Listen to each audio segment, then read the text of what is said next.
Critic और UP election watch ने विधायकों के चुनाव के खर्च के विवरण का विश्लेषण किया। विधानसभा चुनाव के दौरान विधायकों के लिए चुनाव खर्च की सीमा 40 लाख थी। विधायकों को खर्च का ब्यौरा परिणाम की घोषणा की तारीख से 30 दिनों के भीतर निर्वाचन अधिकारी को प्रस्तुत करना होता है, लेकिन 10 विधायकों के चुनाव खर्च के शपथ पत्र स्पष्ट न होने के कारण उनका विश्लेषण नहीं किया गया। अगर हम औसतन चुनाव खर्च की बात करें तो बीजेपी के 274 विधायकों का औसतन खर्च 21.08 लाख, चुनाव खर्च सीमा का 52.7% है और समाजवादी पार्टी के 109 विधायकों का औसतन चुनाव खर्च 14.88 लाख रुपए है, जो कि चुनाव खर्च सीमा का 37.2% है। और कांग्रेस के 2 विधायकों की बात की जाए तो इनका औसतन खर्च 22.66 लाख रुपए, चुनाव खर्च सीमा का 56.7% है।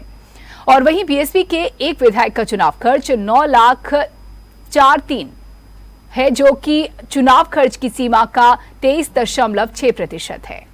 उत्तर प्रदेश में सन 2022 का चुनाव अभूतपूर्व रहा। इसमें 35 साल का मिथक तोड़ते हुए बीजेपी द्वारा सत्ता में आई और उसके बाद एक चीज़ ऐसी और सामने आई है जो चिंता की बात है। हर विधायक के पास चुनावी खर्च में तकरीबन 40 लाख रुपए खर्च करने का एक ब्यौरा था, एक लिमिट थी, लेकिन काफ़ी कम में चुनाव लड़ा गया। विधायकों ने एक एक पैसे की बचत की। विधायकों ने बहुत कम में चुनाव लड़ा, क्योंकि ये रिपोर्ट बताती है, चुनाव आयोग को जो रिपोर्ट सबमिट की गई है उसमें ये सामने आया है कि तकरीबन आधे से भी कम खर्च में विधायकों ने चुनाव लड़ा है। हम बात करेंगे इस बारे में एडीआर के प्रदेश संयोजक संजय सिंह से। संजय जी, क्या रिपोर्ट्स आई हैं और कितनी चिंताजनक रिपोर्टें हैं ये वाली? अवस्थी जी, मैं पहले तो धन्यवाद दूंगा कि आपने ऐसे ज्वलंत विषय को जानने की कोशिश की। बहुत ही आश्चर्यजनक है कि 40 लाख से कम और 15 से 20 लाख के बीच में 47% धनराशि खर्च कर उत्तर प्रदेश के 325 से अधिक विधायक विजयी हो गए। हम सब जानते हैं कि जिस तरह से चुनाव में खर्चे हैं और उन खर्चों में हम सब चुनाव प्रचार से लेकर चुनाव सामग्री और तमाम तरह के खर्चे हैं, लेकिन उन खर्चों को छिपाकर, उन खर्चों में कमी लाकर और न्यूनतम व्यय दिखाकर ये बताने की कोशिश की गई है कि हम चुनाव न्यूनतम संसाधनों में लड़ते हैं। एक इस तरह का झूठ है कि जो सबके जानते हुए, सबके आंखों के सामने होते हुए, देखते हुए हर मतदाता देखता है कि आज के समय में कोई भी विधानसभा का चुनाव करोड़ों के नीचे नहीं होता है और जब यहाँ बात होती है तो लाखों में समिट जा रहा है। इससे ये प्रतीक होता है कि राजनीति में शुचिता और आचरण और तमाम तरह की जो बात हम करते हैं वो कोसों दूर हो गई है और इस तरह का सफेद झूठ बोला जा रहा है कि जिसको सोचकर, जानकर आम मतदाता के मन में भी एक तरह का एक गिलानी हो रही है कि जिस राजनीति के सहारे हम कानून बनाने के लिए प्रतिनिधियों को भेजते हैं, जो भारत में लोकसभा विधानसभा में जाके कानून बनाते हैं, उनको तो कम से कम लोक लाज के हिसाब से अपने सही खर्चे चुनाव आयोग में सबमिट करने चाहिए।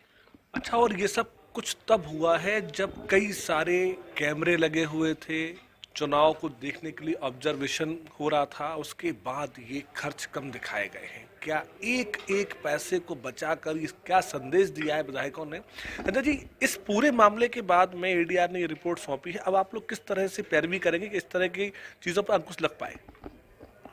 इस घटना के बाद से तो बहुत ही स्पष्ट हुआ है। हम लोगों ने ये रिपोर्ट भारत निर्वाचन आयोग को दी है। भारत निर्वाचन आयोग से अपील की है कि आप इसकी सत्यता की जांच कराएं और जो ऑब्जर्वर आए थे उन ऑब्जर्वर से कहें कि वो किस तरह के खर्चों से संतुष्ट हो गए, क्योंकि उनके संतुष्टि का और इस पे हम एक लिटिगेशंस में जाना चाहते हैं और उस लिटिगेशंस में हम जाके ये जानना चाहते हैं कोर्ट में कि इसकी वास्तविकता की जांच कराई जाए।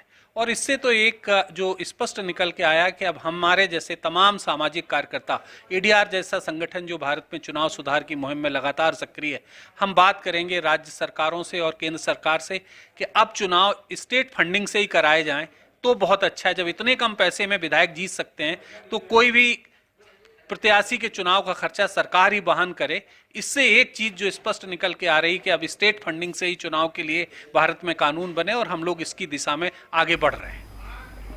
कुल मिला के इस मामले के बाद से सभी चिंता में हैं और एडीआर इसकी पैरवी करेगी कि आगामी चुनाव सरकारी खर्चे पे हों, जिससे कि एक पारदर्शिता बनी रहे। Kuldeep Bose, JMD news. अगर आपको हमारा वीडियो पसंद आया हो तो हमें लाइक करें, सब्सक्राइब करें और ज्यादा से ज्यादा शेयर करें। और हाँ, बेल आइकॉन दबाना ना भूलें ताकि हर खबर का अपडेट आप तक पहुंचे तुरंत।